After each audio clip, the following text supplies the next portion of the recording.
What's up? It's your boy. Hello everybody. Strawberry Station here. It's been a little while. Again, we're still in the middle of lockdown. We are still hanging in there, keeping alive in the Canadian poutine quarantine.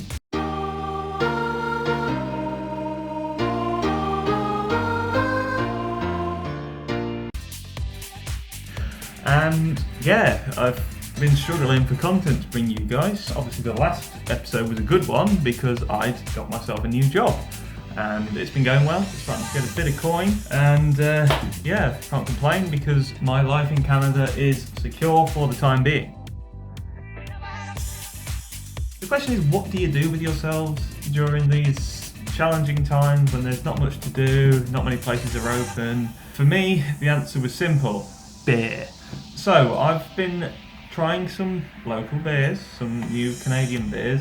There is a video that I've been sitting on for the longest time, from way back when I was in London, when I bought a bunch of Canadian beer and decided to review it.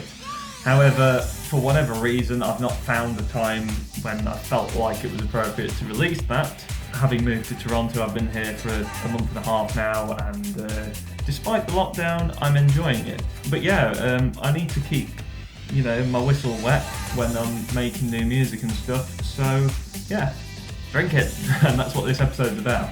Now, there was one kind of, we're going to call it a holy grail of beer that I wanted to try because it was infamous. Canada has a brand called No Name, which is, for British viewers, the equivalent of something like Tesco Value or Sainsbury's Basic. It's very much part of the culture. Everything comes in these bright yellow containers and it's generally your cheap, run-of-the-mill stuff. You can buy cheaper than anything else, but it's generally not as good as the brand. However, I've not found that to be the case. I've tried a few things, and apart from the microwave burrito that I had, which was rather unpleasant, in general it's been pretty good. However, what I was talking about is this bad boy.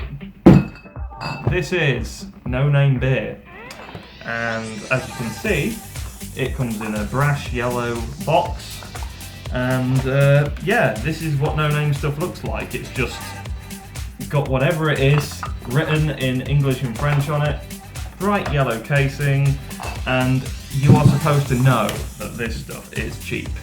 I went to the trouble of opening it earlier, but as you can see, the bottles, again, as utilitarian as it gets. In fact, it literally doesn't even have a back label. It just says, it's beer, it's 5%, it's No Name. This is what you get. And yeah, I'm going to sit here and drink a few of these and tell you what it's like while I make some music.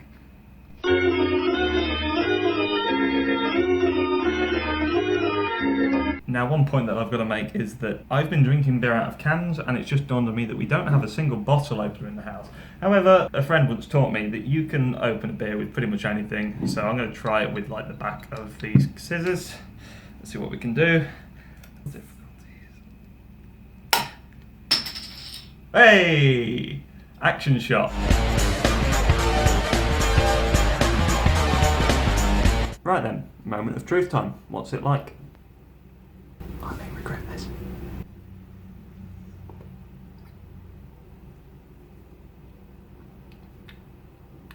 That is actually a palatable beer. I'm actually impressed. Colour me impressed. Now, I suppose my palate's been kind of ruined somewhat by spending half a year in North America and being used to this kind of shitty pilsner that they call beer over here. But that is a passable beer. It's 5%. I'd say flavour-wise, it kind of tastes like a Budweiser. The only difference is that this was cheap, so 6 bottles cost me $9.90. Less than $2 a bottle. It's probably more like $1.50, maybe a little less, which in this country is cheap. That's very cheap. It's normally very rare to be able to find even a bad beer for less than $2 a bottle, so have a bit more of that. You know what, that's a damn good purchase. Now, I know buying something like this carries a certain kind of social stigma. You might get the odd snob looking at you funny for buying this sort of thing in the same way that you would for buying a corner shop tinny and drinking it on a park bench back home. But I'll tell you what, that's solid stuff. You could happily have that at a barbecue or, yeah, on the aforementioned park bench and have a damn good time doing so. So, yeah, here's to this stuff. I'm going to regret this, aren't I? I'm going to have to drink all 6.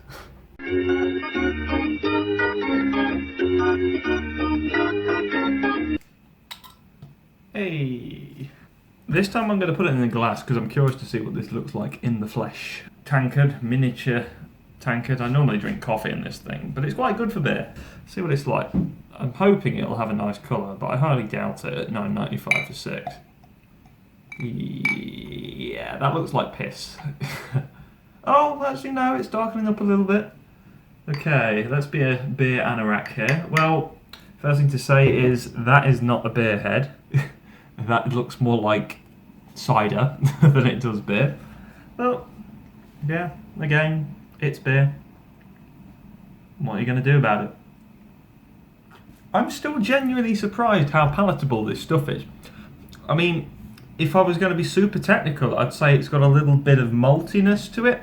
Like, I can actually taste the malt a bit, which is a refreshing change because when I was at uni especially, you know, the whole thing was hop, boom, boom, boom, boom. Punch you in the face with the hops. You'd get triple hopped, quadruple hopped, hipster beers. You'd have punk IPA and stuff everywhere, and that was like your entry level stuff before it got into the real like beard down hair, thick rimmed glasses territory. But I always liked a malty beer, you know? When I started drinking, you know, I was on the real ale and stuff, so yeah, this is surprisingly rounded. So bottoms up.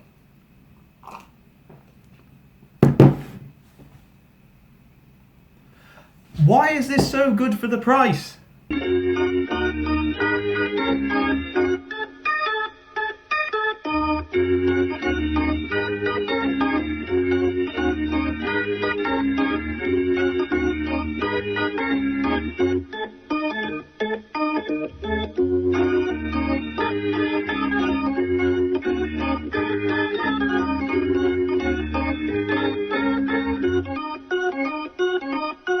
I think maybe I need to reevaluate my life. It's good beer though.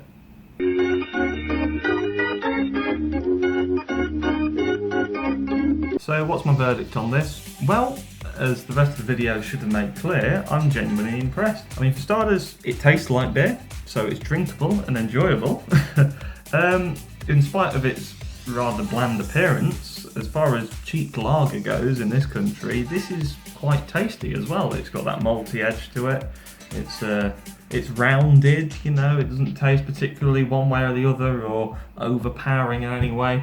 It's just a solid beer, really, and the price, of course. It's $10 for 6 bottles, which is plenty to get you buzzing, and makes it comfortably the cheapest beer I've ever bought in Canada. So it's a thumbs up from me, and if you guys see it on the shelves in the LCBOs, and they are quite rare to find. I've been to a few liquor stores because I'm a borderline alcoholic, and yeah, this was the first that I found, and it's the one local to me, but it's pretty rare. So if you see it, pick it up. You could do worse. No name beer. Gets the Strawberry Station seal of approval.